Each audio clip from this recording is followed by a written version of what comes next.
Good morning. I'm extremely tired. I stayed up till like 3 a.m. last night making, editing and posting a bunch of videos, but it's June 29th. This is like day 8, day 9. I'm somewhere west of Pittsburgh. I think I'm still in Pennsylvania. The location will be in the title of this video. I'm at some creek or cove or something. I'm gonna explore that. I'm not gonna play any chess today. Today's just going to be a rest day, or like a homework day. I have to, I'm like 2 days behind on like my journal entries, and I have a bunch of games I'm going to review and record, and prepare some videos.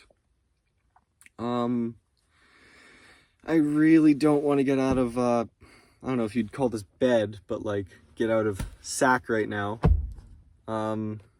But I'm just gonna like rot here for a little more and then get ready to venture off into the great world. Is there anything else I want to say? Yeah, no. I'll catch you when I'm out of my car. I'm gonna lay down here for a little bit. So, I'm out of the car. I got my stick.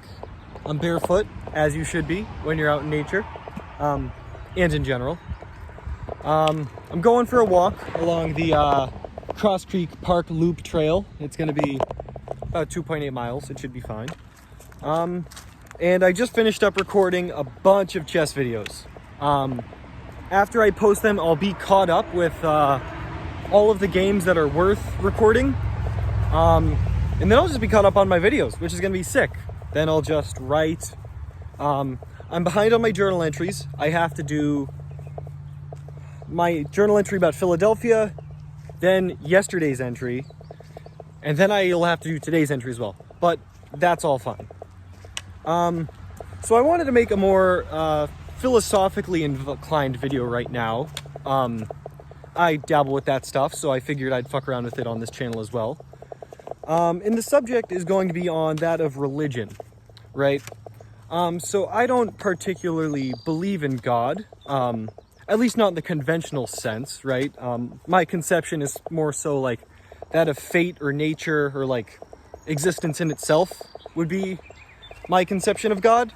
But when you don't believe in God, you need another sort of framework for like how religion did come about, right? Because there's a bunch of, holy texts and whatnot. And for most atheists, I'm not going to say most because I don't know most. But for atheists, if you're going to believe something, which I don't okay, I do believe something, right? Because you have to believe something to create like your framework of the world. But I do recognize that it's kind of arbitrary and can be wrong, right? Like I don't claim to know anything, but if a person isn't going to, believe that the scriptures came about in the way that they did through the prophets and that everything that's spoken is true, you do need some sort of narrative to answer the question of, okay, how did religion then come about?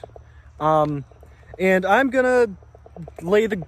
Oh, am I still recording? It gave me the low battery thing. We're still recording. Okay, word. So I'm gonna try to give my my conception of how religion came about. I'm gonna try to go at it like somewhat dialectically. I'm very interested in this, and I'm not sacrilegious. I think religion is a very good thing for people, humanity, for the soul, if you will. I try to live by a lot of the teachings of Jesus specifically. I dabbled in Islam for a bit, but it didn't stick. It is what it is. You try things out. Some don't work, some do, but I do have utmost respect for the religion. So let's get into it, right? So the way I think of how religion came about is going from the ground up, right? This does sort of use the evolutionary model, right? So you got a bunch of monkeys, right? You got one group of monkeys over here. You got another group of monkeys over here, right? And now this group over here is better at asking questions than this group. Then the question is, which group of monkeys do you think would get more bananas and reproduce? The answer would probably be this group of monkeys that asks questions, right? Okay, then time goes on, you got two different groups of monkeys. You got the monkeys that can ask better questions and those that can't ask that deep questions. You can see where this is going. The monkeys that ask the better questions get more bananas because they can solve questions better. So then from there, as the monkeys continue asking questions, they're going to start asking deeper and deeper questions, getting to the more existential subjects. What happens after you die? Why are we here? Who created us? What is the universe? How should we live? Those sorts of questions. And then you're going to have two groups of monkeys, right? Monkeys that can answer these questions and monkeys that cannot answer these questions. Now, the question I think would be then is, which group of monkeys do you think would reproduce and their tribe grow stronger, right? I would posit that if a group of monkeys has a unified group in terms of their value system, their beliefs, they will function better than a group that does not have unified beliefs. The group with the non-unified beliefs will, fight, they'll murder, they won't have the same moral system, so anything can go. They'll be confused. They may not know why they should live. Whereas the group that does have answers to these questions will have unified values, meaning that they won't steal from each other. They can do, they can build stuff together. They won't covet thy neighbor's wives. That's a big one. And they'll be able to wake up and have an answer to the question why they should live.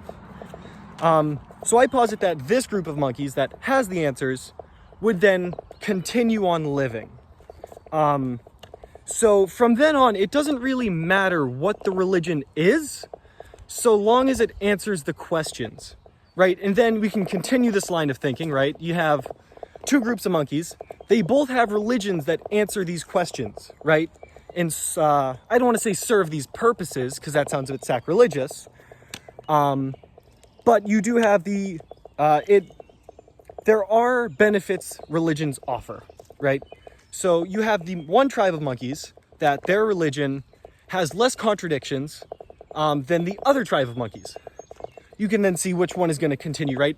Polytheism.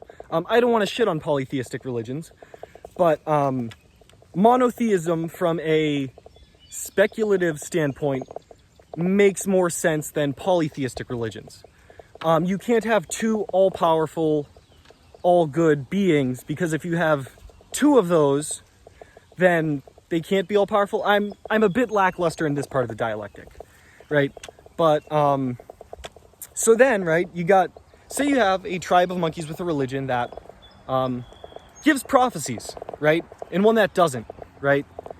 The one that has prophecies, or rather, let me rephrase that.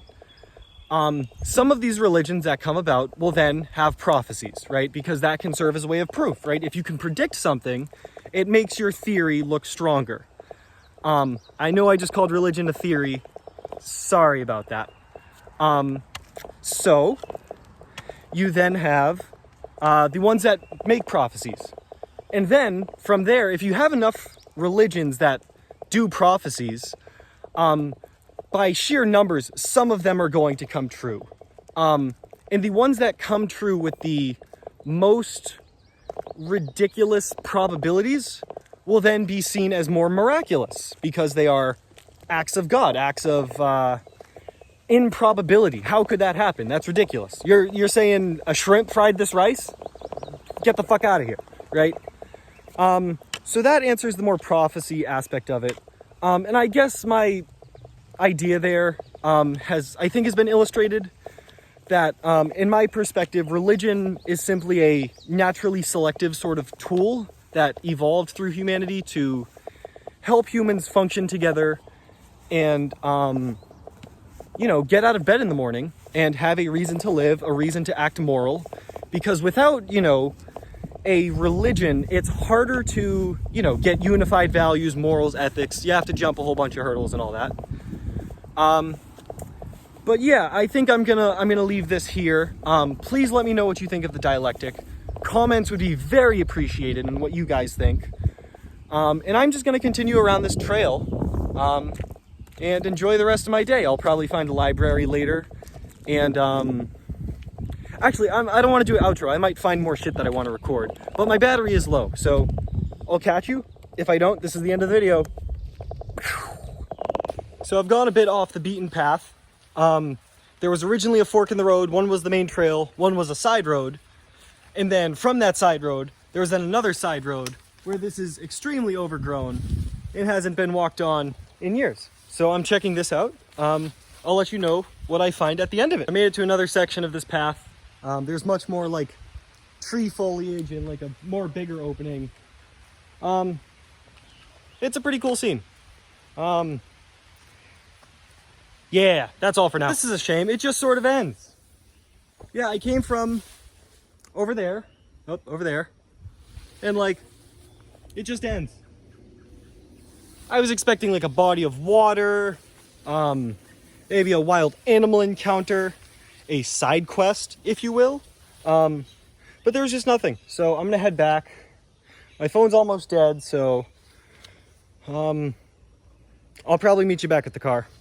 Peace. When I got back to my car, I forgot to make a video, but I'm at my car now. That is water. I'm by the boat launch by the other side of the creek. I couldn't find any water on that trail, so I just went back to the car. I'm just gonna go for a dip, and I think that'll be it for this outdoorsy video. I'm gonna go for a swim. I'm gonna hit the library. I'm gonna do some writing, upload some videos, including this one, and I'll see you around.